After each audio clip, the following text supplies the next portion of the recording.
After my mother married a vampire, I was forced to live with people who craved my blood. The one I feared most was my stepbrother, because he always stared at me with hungry eyes. When I got home from school, I found that both my mother and stepfather were not at home. That left one person, Silas, my stepbrother, and hopefully, I wouldn't have to deal with him. I tiptoed up the stairs, trying to stay under his radar. Two bad vampires have freakishly good hearing. His door swung open just as I reached mine. There he stood, shirtless. "Hey, kiddo." Silas flashed a grin, perfect white teeth. He was tall, with tousled dark hair and those honey brown eyes that were stupidly hard to ignore. "Don't call me that," I muttered, fiddling with my door. "Someone's cranky. What happened? Pop quiz? Mean girl drama? Why can't you just leave me alone?" He smirked, attitude like that's not healthy. I ignored him, finally managing to unlock my door. After locking the door, I headed for a shower. Warm water melted away the day's misery. Tomorrow was Saturday. I could sleep in. Clean and towel-wrapped, I changed into comfy shorts and a big t-shirt. I flopped into bed, phone in hand, but my stomach had other plans. It growled. Grumbling, I shuffled into the kitchen. The fridge was a graveyard of takeout boxes and soda cans. One bottle in the back made my stomach churn. Definitely not wine. Looking for food, came a familiar voice.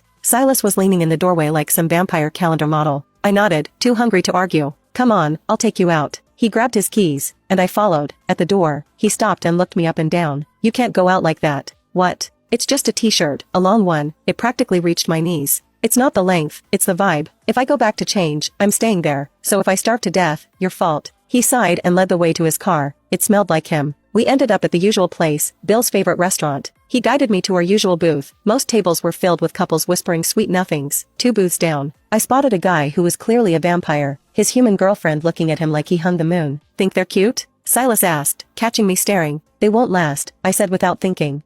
The look in his eyes said he had thoughts, but he kept them to himself. I backpedaled a bit. "I mean, it's an odd match, but hey, love's weird. Maybe they'll make it." He nodded slowly. "Funny how you say that, like loving someone different is wrong." "You sound mad," I said, raising an eyebrow. "What, you got a crush on someone non-vampy?" "You could say that." "Okay, now I was interested. Someone from your college?" "Nope." "Your dad's company?" "Carrie. Come on, you can trust me." He waved down the waiter instead. Classic Silas move, evade and distract. That night, I helped Mom with dinner. Bill and Silas were already at the table. Bill sipped his glass of wine, and Silas stared at his phone until I sat down. Then he looked up, with that weird, unreadable expression he always wore when he thought I wasn't watching. "Carrie, slow down, honey," Mom said. "She probably had a long day," Bill added. I shot him a look. He always called me by my full name, and it bugged me. He knew it too. "We just ate, by the way," Silas said with a smug smile. "Tattletale. Do you guys mind? Can't I eat in peace?" "You're cute when you're mad," Silas teased. "Don't call me that either." I focused on my plate, but of course, the peace didn't last.